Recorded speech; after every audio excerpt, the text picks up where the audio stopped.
Welcome. And tonight we have another KARS DELE Nordic Rally Championship after rally show. And last rally was held on gravel, very fast gravel, Finnish type of, and results are now ready. So the winner, Patrick Åkerfeldt, not a really surprise, at least for me.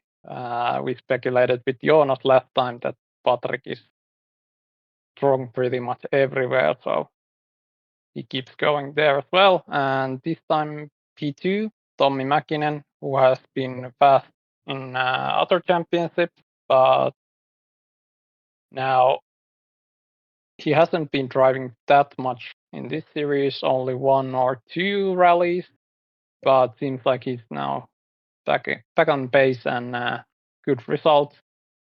Less than a minute gap, quite a big comparing to some other rallies Patrick and Tommi have been driving at the same time. Usually they have a quite tight battles, but this time a little bigger gap maybe, but good result still. And actually Aleksi Paakkinen on P3 very close to the Tommi, and it's only 5.5 seconds away from the P2. So good rally from Aleksi as well. And P4 Tomi Katila, Niko Pennanen, Elmeri Hytönen, Matti Sammal, Kasperi Kalenius, Joni Alakoski, and P10 Darren Buckley, first not Finnish driver. Quite clear that Finnish road suits Finnish drivers, and this time seems that we have not too many people outside Finland in top 20.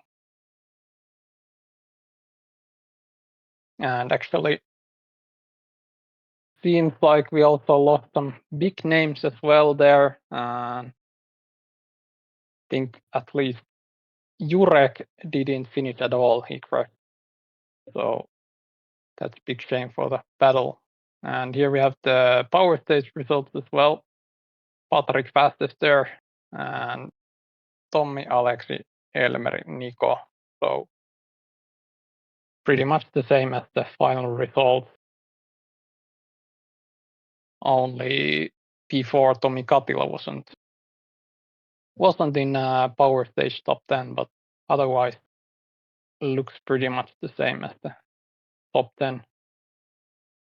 And yep, Darren Buckley, P8 in power stage. Quite a good result, being the fastest nationality other than Finn. So good job. And yeah, as I said, Jurek at least crashed. So this changed the championship results a bit. Alex takes now P2 and Jurek drops P3. Meanwhile, Kasper Kalenius in P4. I think Kasper has been doing quite consistently. I think he doesn't have too many off or retirements, so definitely consistent space off. And then Oscar Esteves P5. Then we have Matti Sammal, Niko Pennanen, Elmeri Hytönen, who were also in P10 now. And P9 Timo Pulkkinen, who has been driving in Finnish cars, and I think he's doing in senior class there. So great to see that also older sim rally fans are attending and doing well. Yep, here we have the rest of the results. Also, I think Oscar, not sure if he drove this one. Actually, he did, but retired on stage 5. And also a few other big names retired on this rally. Tommi Hallman already on first stage. So quite a shame. Also Tino Naukkarinen, Eetu Korpilainen, who have been quite fast in general. They retired on first stages. And did we have someone else as well? Well, Jurek on stage 10. So yeah, quite a bad rally, maybe even a lot of retirement. I think more than usually, maybe a bit. Here we have the other results or the championship results from the bottom. Seems like we have quite a good amount of people with points.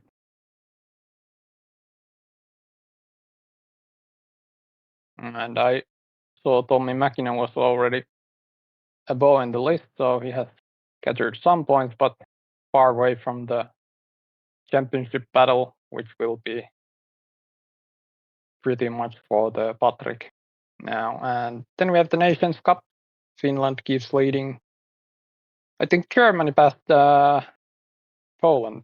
I'm pretty sure they were on P2 now, so Jurek's retirement cost a lot, I think. So position change, and Portugal keeps P4. There's still a good battle between Portugal and Poland. Only, well, less than 20 points, so will be a good battle still mainly between Oscar Esteves and Jurek. So let's see how that goes in the final rallies. And yeah, not a big gap really when we go near to the bottom. So you can still raise your country's position by finishing almost, at least if the results are similar as in this rally where there were a lot of retirements. Yep. In general, I think the rally was it was a basic Finnish type of rally. Fast stages. We had some special stages, Harriet White, which was quite interesting to have 2 special stages in a row. And then we have some final stages on a little more wet and damp conditions, which at least goes the rally for Jurek. Yep. And I think next we can take a look for Patrick Åkerfeldt and Aleksi Paakkinen side by side. Enjoy.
All right, that was Patrick versus Alex battle in power stage.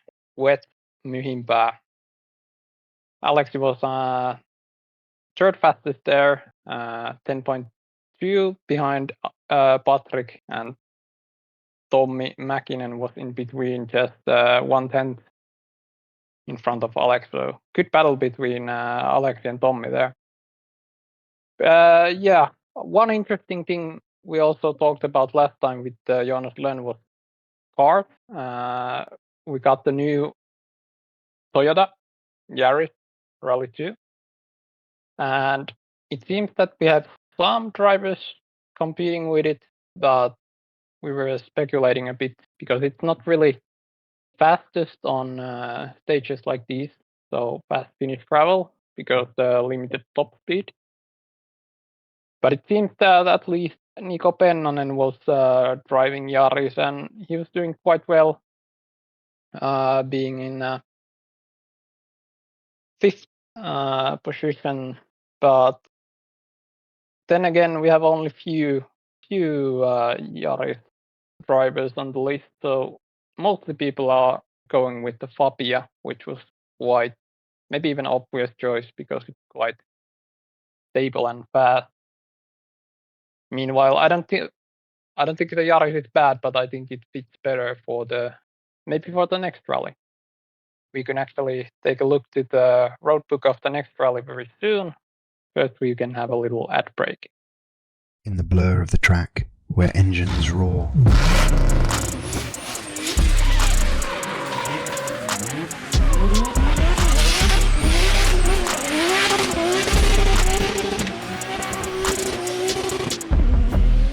drifting, racing, art's core, simulations thrill, speeds chase, in each turn, immersions embrace. All right, thank you, DELE Nordic. DELE Nordic has been our main sponsor here for this event, and very big thanks for providing great prices. And you can also check their web store for more sim racing gear and other great electronics if you have any needs. And yeah, I think when the season is over, at least a few people will get the nice prizes, and we also have the raffle prize for the lucky one. But yeah, KARS DELE Nordic Rally Championship has still few rounds left. Next we will have the tarmac one, which is well, we speculated this as well in the last time what it will be. We were looking for, I think we were looking for some was it the smoother surface, if I'm not wrong? Can't remember anymore. But here we have the road book. Welcome to the roadbook presentation of Round 7 in KARS DELE Nordic Rally Championship. The Legend. A tricky start to the rally. This is a narrow technical stage from the Rally Legend event where precision and discipline are very much rewarded. It's easy to carry a bit too much speed here and spin or even damage the car. Nujiang 72 turns R. I think this rally will mark the first time for this stage to be used in a competitive setting in such a high-level championship. Fast and flowing stage with the speciality of driving on a glass bridge at the end of it. PS Valstagna reverse, some of the finest Italian tarmac, or well, roughest, as the stage is quite bumpy in places. This stage rewards those who can differentiate multiple types of slow corners from one another. Oh, and I hope you have your handbrake dialed in, as you'll definitely need it here. Drasgoze 2014. This Slovenian delight has a lot of variety on it. The stage starts with quite a fast and flowing uphill road with a lot of hairpins, and roughly at the halfway point the stage narrows down a lot as we start to head downhill and through some small villages. Sorica, another Slovenian delight with a lot of variety on it. A lot of changes in rhythm on this one, so adaptability is the key to a fast stage time here. A lot of rallies have ended to the side of the shed. I wonder how it's even standing anymore. La Mussara Shakedown 1. This stage is from another world in comparison to the previous ones. Super fast from start to finish with commitment and bravery playing big roles on this one. Especially as the fast sections are lined up with trees, so even a small mistake can be very costly. Villaplana 2007, La Mussara Shakedown's bigger brother, and no wonder as the previous stage ends right where this one starts. More or less a stage of similar nature, but with a lot more blind corners, with some having guardrails sticking out at the apex, so you really need to have the pace notes dialed in for proper commitment. And here's the full roadbook. The rally begins with 3 stages each, just driven once, followed by 2 loops of 2 stages being driven twice. Hard to say which will be the most challenging stage on this rally, as there are so many good candidates to choose from. All right, there we have the Legend as the first stage. I think we have a quite interesting roadbook when I saw this first time. Something old, something new, but also maybe a bit less driven ones. I think especially the new Nujiang 72 turns are the quite new Chinese stage will be interesting because I think it's not being driven that much online at the moment. So I believe it's quite nice to see how drivers can prepare and how much there will be gaps, especially because stage is quite long. Actually, the longest one we have in this rally. So that will be interesting to see. Then again, we have some old, quite legendary tarmac stages like Trotskos and Sorika. They are quite fast in parts, but also quite technical. Sorika is pretty much, I think it's, well, not the fastest. We also have the La Mussara, which is probably the fastest one, but Sorika is at least very fast and long, kind of tricky. Meanwhile, Trotskos is fast in places, but mostly technical and a lot of tight turns and 90 turns. That will be also interesting. And all this in dry, so I believe the fight will be even better now because the conditions are more optimal. And also the super special stage, the Legend, will be quite nice to see. It's more like a show stage in real life, so I think it's not been used that much either in online rallies, at least yet. So nice to see how drivers will prepare, or do they spend time preparing for that? It's only driven once, so could be that they don't pay attention that much, but who knows? And also Valstakna, it's almost old stage already, at least been in online blogging for a while, so I think quite many people know the stage. Meanwhile, the La Mussara Shakedown and Villaplana, they are bit newer stages, but I think Villaplana hasn't been used that much either yet, so that will be interesting what comes to power stage at least. And meanwhile, the La Mussara is also very fast. It has quite a tight turns, but most of them can be taken pretty fast, but they can also surprise you. So I believe maybe Sorika and La Mussara could be the most challenging ones here. They have a highest speed, I believe, so they will take out some drivers, sure. But then again, Villaplana is more like a very Spanish tarmac, like slower, more technical, a lot of hairpins, but also some faster sections. But it's nice to see again how much people are willing to spend time for the power stage and how much they will focus on other stages. I know some people probably don't spend that much time on stages like Sorikar Drasku because they're already been around for a while. So I think they can use more energy towards those newer stages. But as here as well, I think Patrick will be very strong. And well, I think Oscar has now a chance to attack as well, and also Jurek, who's usually a little faster on tarmac. So there will be a good battle between Alex and Jurek. And maybe we find some new surprise from the other countries. Now a few rallies has been ruled mostly by Finn people, so let's see. Yeah, generally, I can't really compress any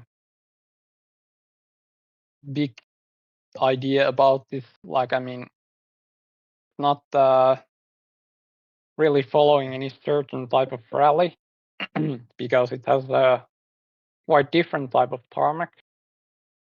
Little smoother, little rougher, faster, technical. It's a bit of mix of everything. Just not like really bumpy ones like Semetin or anything, but it's not definitely a totally smooth tarmac, I would say. But yeah, it will be interesting to see, and maybe how well because it might need a few little different setups for the third and second loop, because the Draskus and Florica, they have little bump, maybe a rougher condition. Might need a little adjustments for the setup, considering the little smoother ones like Mustara and Villaplan. So yeah, I guess this will be enjoyable rally.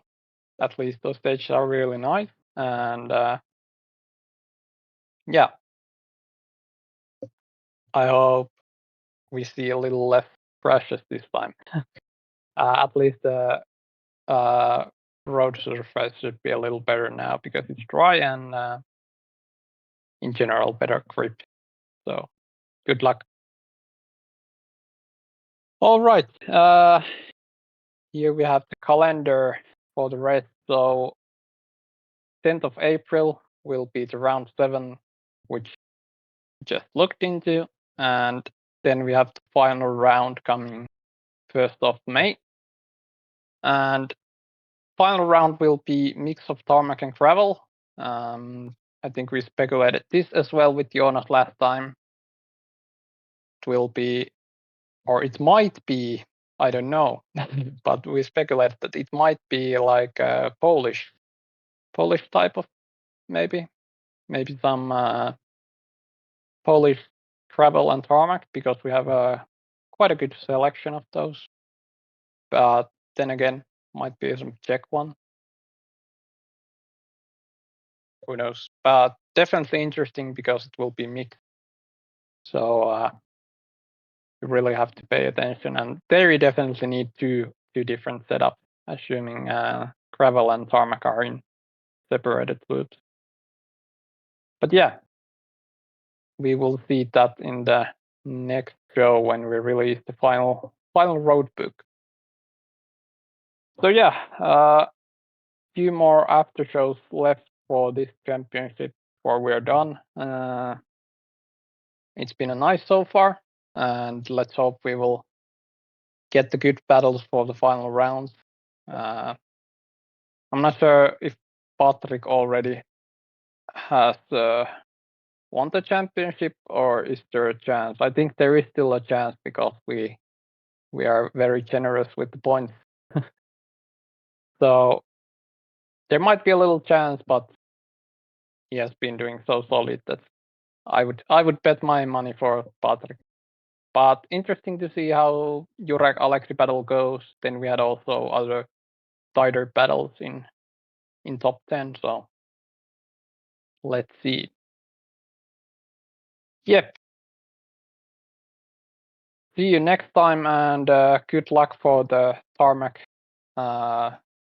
experience on a very, very different type of stages what we have coming up next. And once more, thank you, DELE Nordic, for being and making this possible. Yep. Thank you. Bye.